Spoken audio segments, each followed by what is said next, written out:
Hello guys, Febreze पर आपका स्वागत है। बात करने वाले हैं पोस्ट वेल्ड हीट ट्रीटमेंट के बारे में। पोस्ट वेल्ड हीट ट्रीटमेंट होता क्या है, इनके एप्लीकेशंस क्या हैं और पोस्ट वेल्ड हीट ट्रीटमेंट का प्रिंसिपल क्या है, इसके बारे में आज का हमारा यह वीडियो है। गाइस, अगर आप हमारे चैनल पर नए हैं तो हमारे चैनल फैब्रिज को लाइक, सब्सक्राइब और शेयर करना बिल्कुल भी ना भूलें। तो चलिए दोस्तों, शुरुआत करते हैं हमारे आज की इस वीडियो को और जानते हैं पोस्ट वेल्ड हीट ट्रीटमेंट की कंप्लीट डेफिनेशन को और इनके एप्लीकेशंस को। पोस्ट वेल्ड हीट ट्रीटमेंट एक ऐसा प्रोसेस होता है जिसमें वेल्डेड मटेरियल को एक स्पेसिफिक टेम्परेचर पर हीट किया जाता है। यह specific temperature lower critical transformation temperature के नीचे होता है और इस टेम्परेचर पर इस मेटल को कुछ निश्चित समय अंतराल के लिए होल्ड करके रखा जाता है। पोस्ट वेल्ड हीट ट्रीटमेंट का मेन पर्पस स्ट्रेस को रिलीव करना और इनकी प्रॉपर्टीज को इम्प्रूव करना होता है।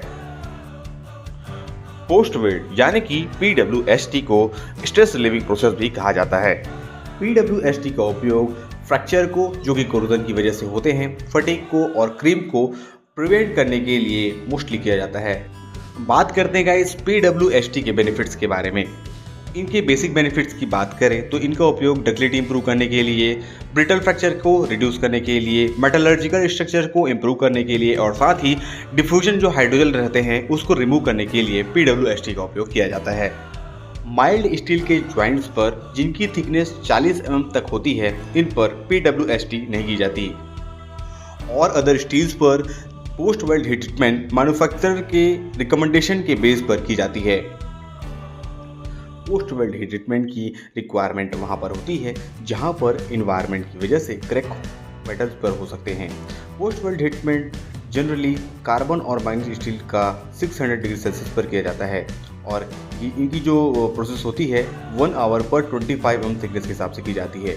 यानी कि अगर आप किसी भी कार्बन मैग्नीज स्टील्स का हीट ट्रीटमेंट कर रहे हैं तो वहाँ पर अगर मटेरियल की थिकनेस 50 mm तक है तो वहाँ पर आपको 2 आवर्स तक पर PWST करना होगा।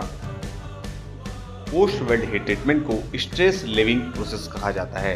ये जनरली 2 तरीकों से की जाती है। फर्स्ट वन होता है फर्नेस बेस्ड, सेकेंड वन होता है induction based. Furnace based heat treatment यानी कि स्ट्रेस रिलीविंग का प्रोसेस आप हमारे इस चैनल पर आई बटन पर क्लिक करके देख सकते हैं। बात करते हैं गाइस सेकेंड मेथड की, जो आप इस वीडियो पर देख रहे हैं, वो induction based heat treatment process होता है। इंडक्शन बेस्ड हीट ट्रीटमेंट में वेल्ड एरिया को तकरीबन 100 से 200 mm तक के एरिया को कम्प्लीटली इंडक्शन कॉइल के थ्रू कवर किया जाता है। उसके बाद पूरे जॉब को completely air tight ceramic blanket के थ्रू कवर कर दिया जाता है। उसके बाद ही इसमें पावर सप्लाई की जाती है। PWST यानी कि स्ट्रेस रिलीविंग प्रोसेस किसी भी मटेरियल और उसकी थिकनेस दोनों पर डिपेंड करती है। ये थी गाइस कुछ information post weld heat treatment के बारे में। आप हमारे दूसरे वेरिएंट की पोस्ट वेल्ड हीट ट्रीटमेंट यानी कि फर्नेस बेस्ड हीट ट्रीटमेंट का वीडियो हमारे इस चैनल पर आप देख सकते हैं। और अधिक जानकारी के लिए गाइस चैनल पर जुड़े रहें। चैनल को लाइक, सब्सक्राइब और शेयर करना बिल्कुल भी ना भूलें। Thank you for watching our videos, our channel Febreze.